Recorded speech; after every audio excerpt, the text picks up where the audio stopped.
Good morning from ঘাংড়িয়া। আজকে হলো 19th August. হ্যাঁ, আমরা প্রায় 7টা এখন বাজে, 6:50 বেরিয়েছি ঘাংড়িয়া থেকে। আজকে আমাদের ডেস্টিনেশন হাইয়েস্ট গুরুদ্বারা হেমকুন্ড সাহেব। এটার অ্যালটিটিউড কিন্তু 14,100 ফিট। আজকে সব মিলে 4,000 প্লাস ফিট অ্যালটিটিউড গেইন করতে হবে, তাও আবার ডিস্টেন্স মাত্র 6 কিলোমিটার। তো it will be the most challenging day of our entire trek. বৃষ্টির মধ্য দিয়ে আমাদের দিনের শুরুটা হলেও কিছু দূর এগোতেই কিন্তু রোদের দেখা মিলল।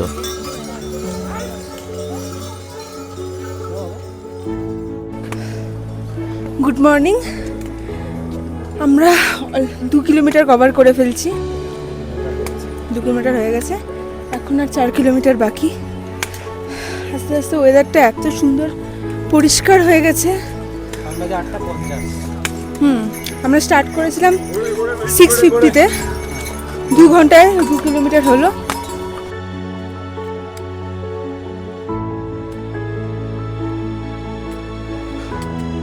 3 কিলোমিটার ডান, হাফ আমরা কভার করে ফেলেছি। আর 3 কিলোমিটার, এখন বাজে প্রায় 9:30। দেখা যাক কখন পৌঁছানো যায়।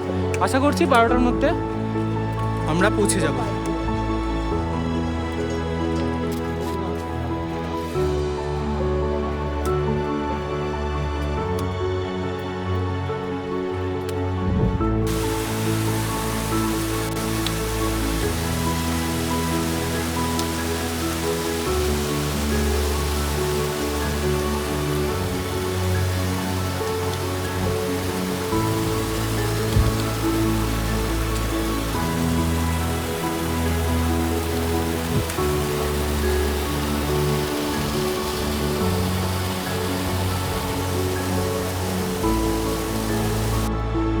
অবশেষে সেই দীর্ঘ প্রতীক্ষিত ব্লু পপির কিন্তু দেখা মিলল।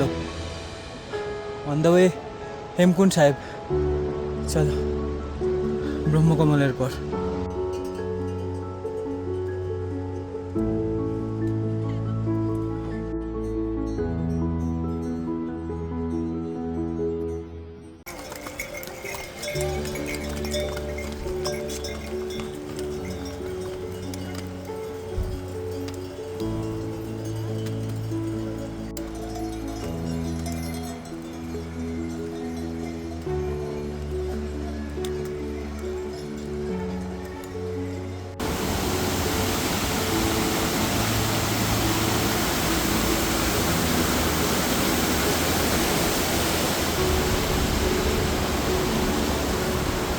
এখান থেকে রাস্তাটা দুভাগ হচ্ছে, একটা নর্মালি যেরমভাবে আসলাম সেরমভাবেই যাবে, একটু কম স্টিপ হবে, আর একটা এখান দিয়ে স্টিয়ার উঠে যাচ্ছে যেটা একটু স্টিপ হবে, বাট স্টিয়ারটা ইউজ করলে একটু তাড়াতাড়ি পৌঁছানো সম্ভব হবে।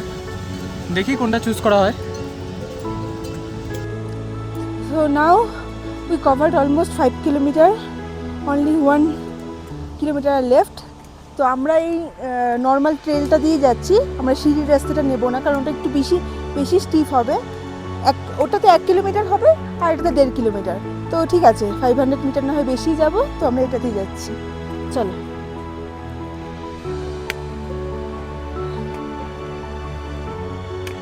So finally we reach Hemkund সাহেব গুরুদ্বারা। তো এই হচ্ছে হেমকুন্ড সাহেব গুরুদ্বারা। এটার পিছনে হচ্ছে অ্যালাপাইন লেক। তো আমরা এখন এই লেকের চারপাশটা আগে ঘুরে তারপর গুরুদ্বারে গিয়ে ওখানে লঙ্গার খাবো, খেয়ে তারপর আবার ব্যাক। খুবই সুন্দর একটা ওয়েদার, খুব একটা ঠান্ডা নেই। হ্যাঁ, ঠান্ডা তো একটু তো আছেই, কারণ এটা 14,100 ফিটে আছি আমরা, তো একটু তো ঠান্ডা লাগবেই, বাট ম্যানেজেবল। এই হচ্ছে লেকটা, এত সুন্দর লেকের ভিউটা।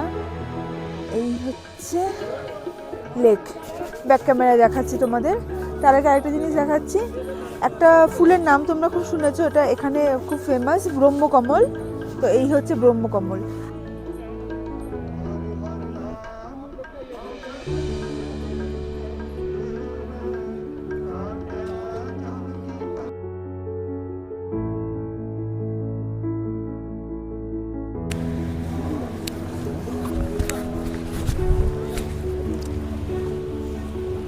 তাহলে আমরা ফাইনালি চলে এসেছি হেমকুন্ড সাহেব। ফাইনালি পৌঁছে গেলাম হেমকুন্ড সাহেব। এটার কিন্তু অ্যালটিটিউড 14,100 ফিট। আমরা আছি ওয়ার্ল্ডের হাইয়েস্ট গুরুদুয়ারাতে। তো কেমন লাগছে এতটা উঁচুতে উঠে? খুবই ভালো লাগছে, but it was very challenging for me, but করলাম। অনেকটাই অ্যালটিটিউড গেইন হয়েছে আজকে। হ্যাঁ, তো আমাদের কিন্তু এক্সপিরিয়েন্সটা দারুণ ছিল। ওয়েদারটাও বেশ, ভ্যালিটা লেকটা পুরোটাই ক্লিয়ার। এখন গুরুদুয়ারাতে ঢুকবো। দারুণ।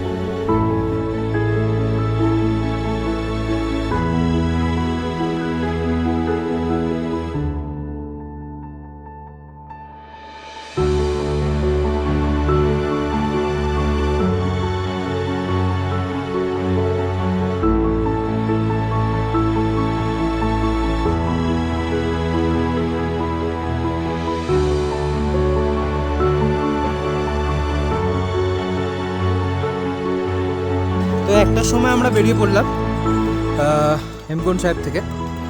আমরা বেরিয়ে পড়লাম, আজকে আমাদের আবার গাঙ্গিয়াতে স্টে হবে। তো দেখা যাক কতক্ষণ লাগে। আর ওয়েদারটা যতক্ষণ ছিলাম বেশ ভালোই ছিল, রোদ উঠেছিল। এখন আবার একটু ক্লাউডি হয়ে গেছে।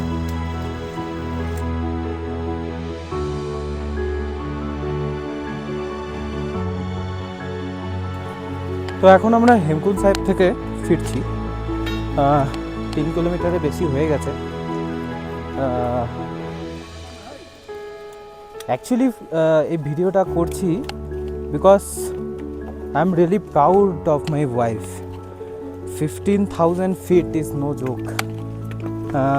আগে কিন্তু ওর কোনো সেরকম মেজর কোনো ট্রেকের এক্সপিরিয়েন্স ছিল না, সেখানে 15,000 ফিট। আর যেখানে আমাদের গোটা যে গ্রুপটা ছিল 24 জনের, তার মধ্যে প্রায় 15 to 16 জন সবাই মিউল করে নিয়েছে, সবাই মিউলে করে এসছে। But she done it on her own without any support. That is a biggest achievement for me and for her. So please congratulate her in the comment section. এখন বাজে বিকেল 4টা। আমরা পৌঁছলাম আমাদের বেস ক্যাম্প ঘাংডিয়াতে। হলো আজকে ট্রেক। তো কেমন ছিল? বেশ ভালো ছিল ট্রেলটা, খুবই সুন্দর ট্রেলটা। কিন্তু একটা জিনিস, যে এটা যেহেতু একটা তীর্থের জায়গা, তো প্রচুর ক্রাউড থাকবে, এটা এক্সপেক্ট করেই তোমাদের আসতে হবে। আর মিউলস প্রচুর থাকবে, সেটা একটা মানে হাঁটার সময় একটা অসুবিধা করে দাঁড়ায়। তাছাড়া মিউলস যদি আমাদের রাস্তায় না থাকতো তাহলে আমরা আমাদের পুরো ট্রেকটা আরও 1 ঘন্টা আগে কমপ্লিট করতে পারতাম।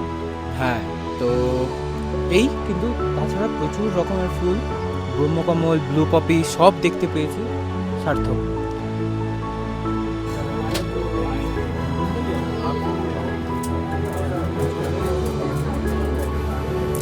সারাদিন এই অক্লান্ত পরিশ্রমের পরে বেস ক্যাম্পে ফিরে যখন দেখি আমাদের স্ন্যাক্সে রয়েছে ফুচকা আর মোমো, তখন কিন্তু আমাদের আনন্দের আর সীমানা ছিল না।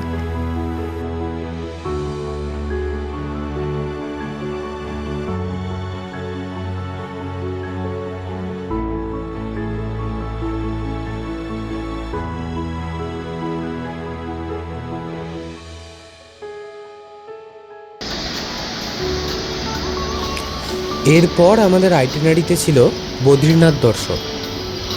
আমাদের পুরো ট্রিপের 16 কলা পূর্ণ হতে শুধুমাত্র এই একটা কলাই বাকি থেকে গেছিলো, এবং ওয়েদার আমাদের সাথও দিয়েছিল। আমাদের বদ্রীনাথ দর্শনও হয়েছিল। আমাদের ঠাকুর দর্শন হলো, বদ্রীনাথের মন্দির দর্শন করলাম।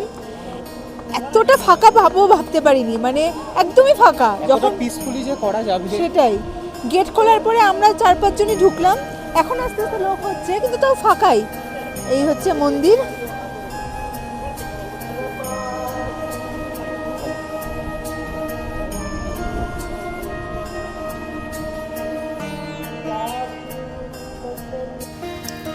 শুধু দর্শন না, চারিদিকের যে প্রাকৃতিক সৌন্দর্য এই রোড ট্রিপে আমরা উপভোগ করেছিলাম, সেটা কিন্তু চোখে না দেখলে তোমরা বিশ্বাসই করতে পারবে না।